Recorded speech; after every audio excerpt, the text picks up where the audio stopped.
My name is Rick, and my topic is a comparison of heart rate before and after exercise. So here's my introductions of the project. This project examined whether exercise had a significant effect on heart rate. Heart rate is an important physiology detector that reflects change in physiological activity level. By comparing heart rate measure before and after exercise for the same individual, we can determine whether exercise lead to a statistically significant increase in heart rate. And second, data descriptions. The data were collected from a group of individuals, and each participant heart rate was measured twice, once before exercise and once after exercise. Since the two measurements were taken from the same individual, the samples are paired rather than independent. Therefore, a paired sample t-test is appropriate for the analysis. And third is the statistical method. So the statistical method used in project is a t-test with matched samples.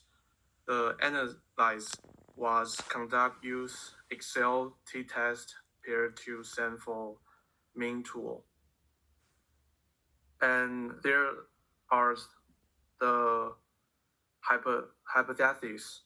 In a study, a one-tail hypothesis test is conducted to examine whether exercise increase heart rate. Since exercise is expected to raise heart rate, the hypotheses are formulas to compare the mean heart rate after exercise with the mean heart rate before exercise. And next is result. The sample mean heart rate after exercise is higher than the sample mean heart rate before exercise. Based on the paired sample t-test result, the p-value for the one-tail test is less than 0.05. And conclusions. Since the p-value is less than the significant level of 0.05, we reject the null hypothesis. This result indicates that exercise significantly increased heart rate. The findings are consistent with physiological expectations and confirm that exercise has a measurable effect on heart rate.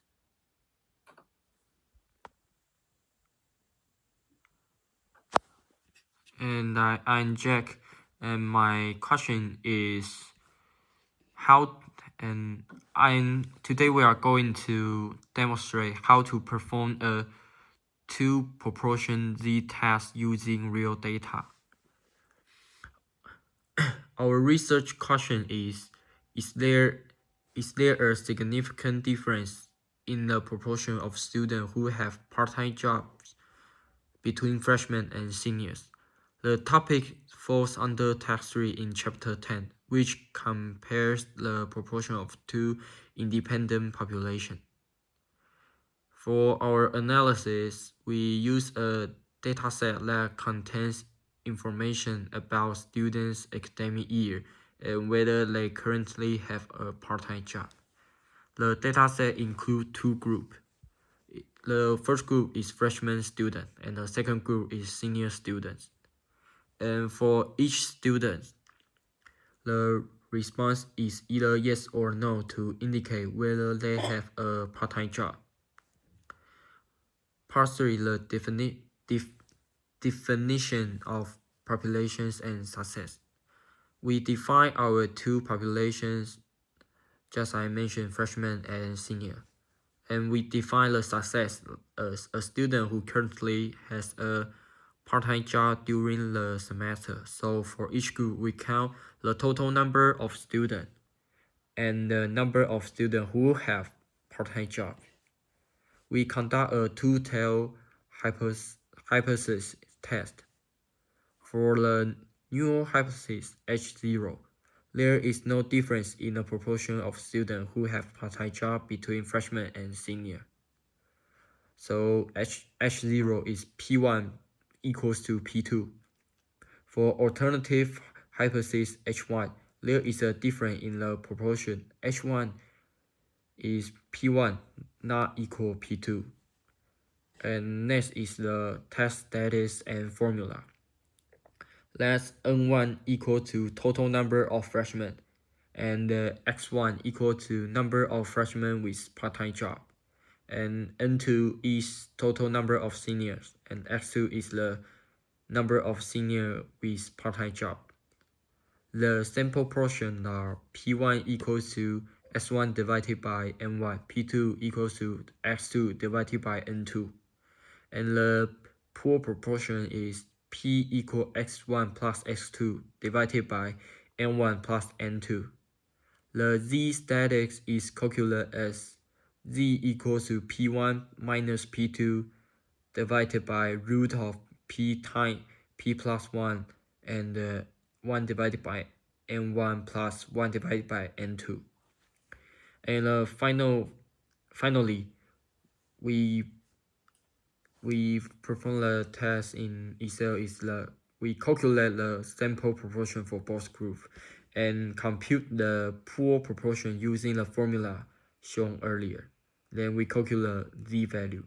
And to find the p-value, we use the Excel function drops between freshman and senior.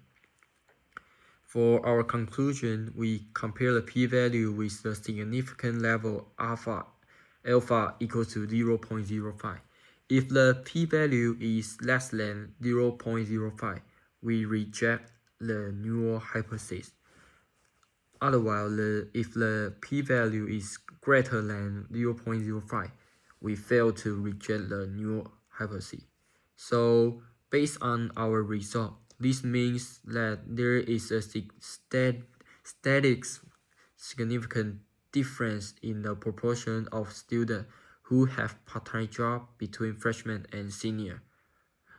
And this concludes our demonstration of the two proportion z-test using Excel. And this is our project. Thanks for your watching.